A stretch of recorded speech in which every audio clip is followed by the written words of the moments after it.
রমজানের দ্বিতীয় দশকে মাত্র দুটি জিকির করুন, 90 বছরের কবিরা গুনাহ মাফ হবে। পবিত্র মাহে রমজানের দ্বিতীয় দশক হলো মাগফিরাতের দশক।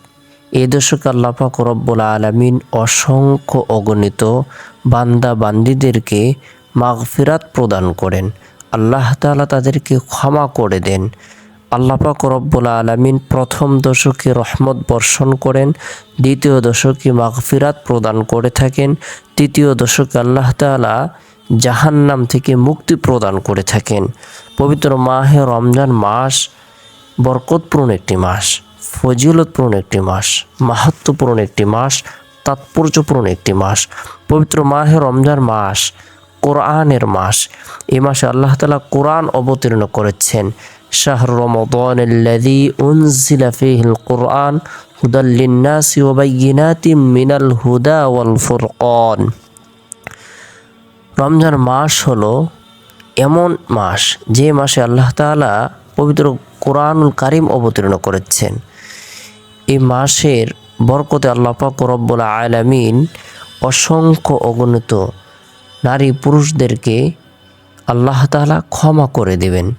এই মাসে যে ব্যক্তি গুরুত্ব সহকারে নেক কাজ করবে, নেক আমল করবে, আল্লাহ তাআলার রহমত তাদের নিকটবর্তী থাকবে। ইন্না রহমাতাল্লাহি করিবুম মিনাল মুহসিনিন।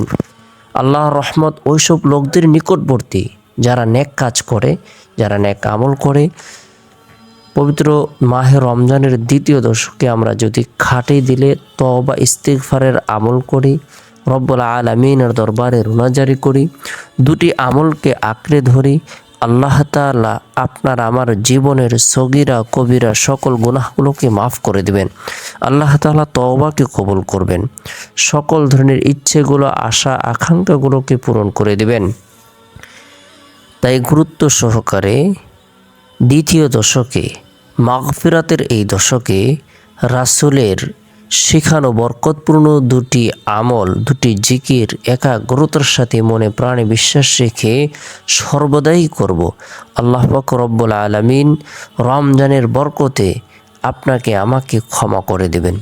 আল্লাহ তাআলা আপনার আমার জীবনের যত গুনাহ রয়েছে, হাতের গুনাহ, পায়ের গুনাহ, চক্ষুর গুনাহ, সগীরা গুনাহ, কবিরা গুনাহ, জাহিরি গুনাহ, বাতিনি গুনাহ, সকল গুনাহগুলোকে মাফ করে দেবেন।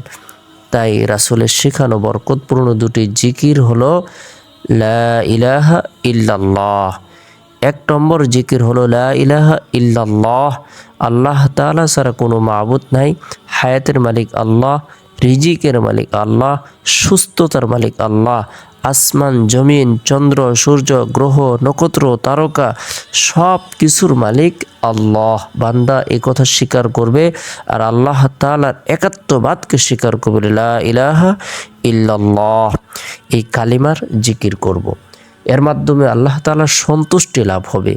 এরপরে 2 নম্বর যে জিকিরটি আমরা করব সেটি হলো অধিক পরিমাণে ইস্তিগফারের আমল করব। ছোট্ট ইস্তিগফার আস্তাগফিরুল্লাহ আস্তাগফিরুল্লাহ। এছাড়াও একাধিক ইস্তিগফার রয়েছে। আস্তাগফিরুল্লাহাল্লাযী লা ইলাহা ইল্লা হুয়াল হাইয়ুল কাইয়্যুম ওয়া আতুবু ইলাইহি, অথবা আস্তাগফিরুল্লাহ রাব্বি মিন কুল্লি যামবি ওয়া আতুবু ইলাইহি। আল্লাহ তাআলা ইস্তিগফারের আমলের বরকতে, কালিমার আমলের বরকতে আপনাকে আমাকে এত বেশি নিয়ামত প্রদান করবেন। আল্লাহ তাআলা গুনাহগুলোকে মাফ করে দিবেন, ধারণার বাইরে রিজিক প্রদান করবেন। আমাদের জীবনের হতাশা, দুর্দশা, পেরেশানি, সংকীর্ণতা সব কিছু আল্লাহ তাআলা দূর করে দিবেন। আল্লাহ পাক রব্বুল আলামিনের কৃতজ্ঞতা জ্ঞাপন করব, অধিক পরিমাণে এই দুটি আমল করব। আল্লাহ তাআলা আপনাকে আমাকে সকলকে গুরুত্ব সহকারে পবিত্র মাহে রমজানের দ্বিতীয় দশকে, মাগফিরাতের দশকে এই দুটি আমল আমরা করব। আল্লাহ তাআলা